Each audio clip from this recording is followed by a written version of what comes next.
The hearing lasted 11 minutes.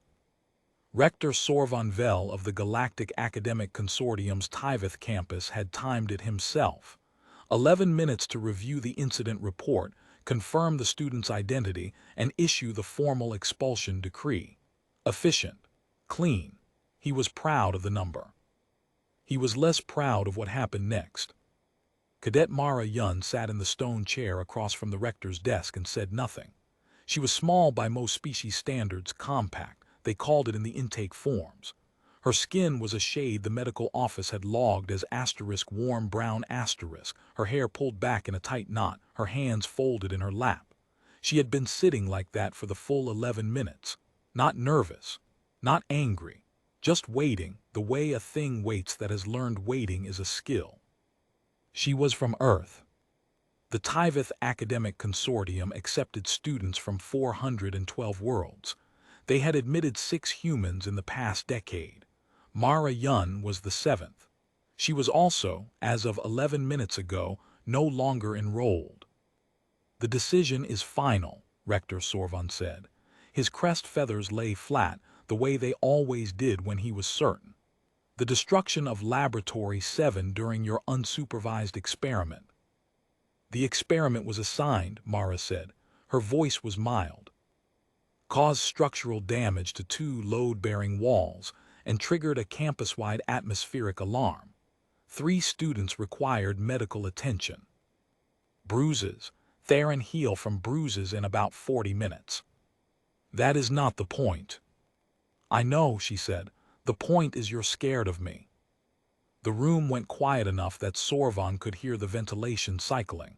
He straightened in his chair. That is an inappropriate. I fixed the structural damage. I submitted the repair proposal the same night.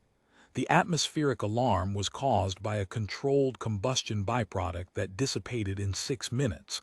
I have the sensor logs. She tilted her head. You're not expelling me because I damaged something. You're expelling me because the other students complained that I made them uncomfortable. Sorvan did not answer. Which was, of course, an answer. Mara Yun nodded once slowly and stood. She was polite about it. She didn't knock anything over. She picked up the small carry bag she had brought with her. Regulations specified a student could bring personal effects to an expulsion hearing, and she said, I'll collect Dot and be gone within the hour. Dot, Sorvan repeated. My pet. He had forgotten about the pet.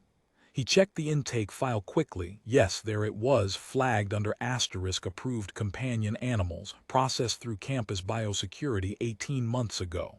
1 registered Earth fauna. Species, Canis lupus familiaris *. Common name, domestic dog, approved, non-toxic, non-aggressive. He had a vague memory of something large and shaggy in the student housing corridor once. He had not thought much of it at the time. He thought about it now.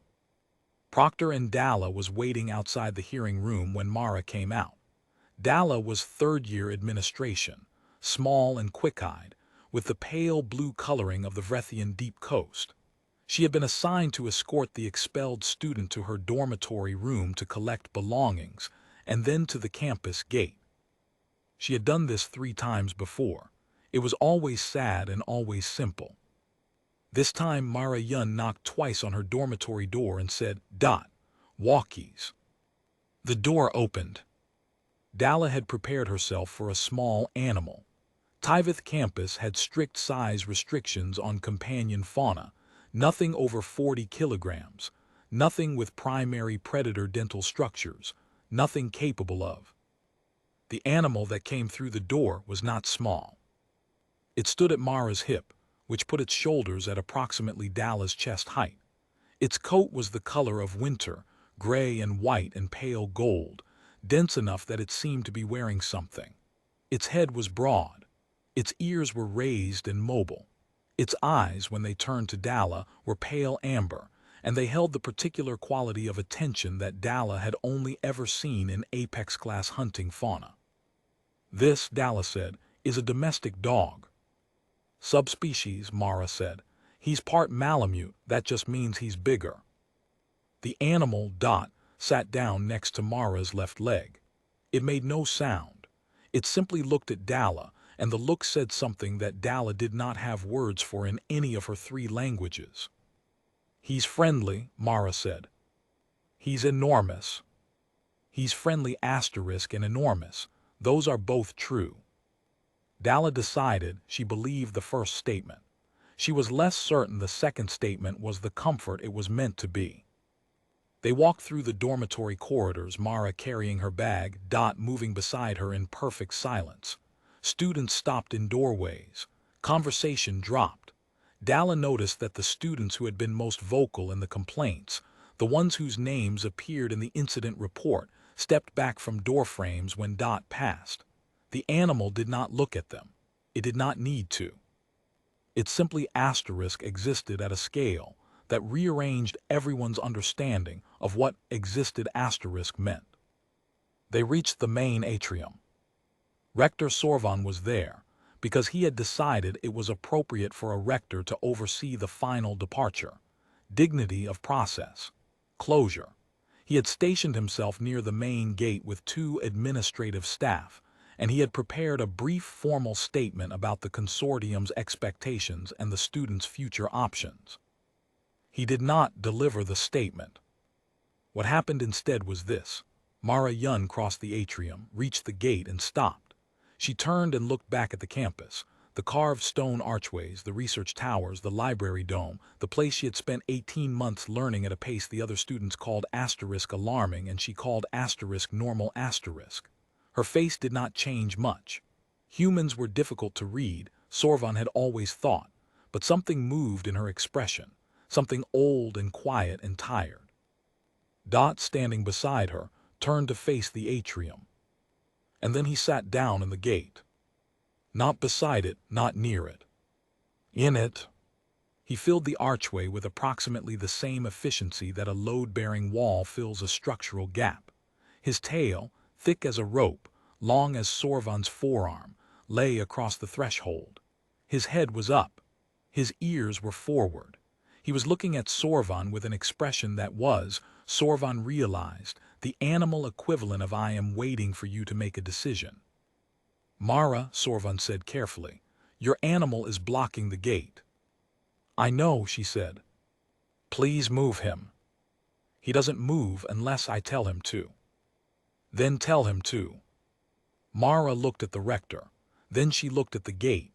Then she looked at the 2 administrative staff who had backed up a half step without appearing to realize they were doing it. Then she looked at Sorvan again. "Why?" she asked. The word landed strangely. Sorvan found that he did not have a ready answer, not because the answer was complicated, but because the question had reframed something he had not expected to be reframed. "Because," he started.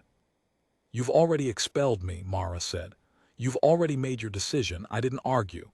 I didn't cause a scene. I packed my things." She reached down and rested one hand on Dot's massive shoulder. The animal leaned into her hand by a few centimeters. "So why do you need me to make this easy for you?" Sorvan opened his mouth. He closed it. He looked at the animal in the gate. He looked at the girl with her hand on the animal's back, and he understood, perhaps for the first time, what the other students had been trying to describe in their complaints. It wasn't that she had made them uncomfortable by being dangerous. It was that she had made them uncomfortable by being unafraid asterisk. 18 months on a campus where she was larger than nothing and smaller than everything, and she had never once looked like she was shrinking.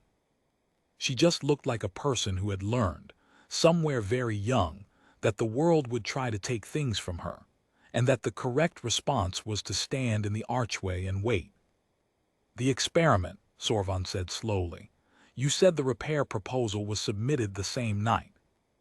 "It was. I didn't review it." "No," she agreed, "you didn't."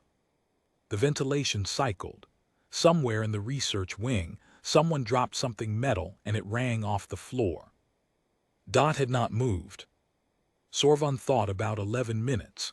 He thought about how fast 11 minutes was, and how long 18 months was, and what the gap between those 2 numbers actually meant. Submit the proposal again, he said, to my desk marked urgent. Mara Yun looked at him for a long moment. Then she looked down at Dot.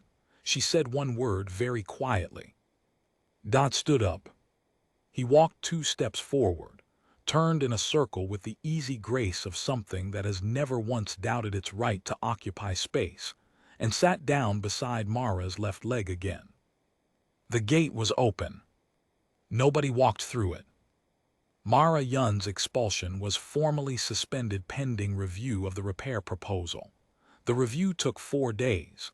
The proposal was, the engineering faculty noted, thorough to the point of being instructive. They recommended it be added to the advanced structural curriculum. She returned to her dormitory on the 5th day. Dot came through the door ahead of her, turned in a circle, and lay down across the threshold in the precise center of the room. Not because anything needed blocking, just because some habits, once learned, are hard to leave behind. Mara stepped over him, dropped her bag on the bed, and smiled at nothing in particular. It was a small smile, the kind you make when you were right about something you didn't want to have to be right about. She opened her study files and got back to work.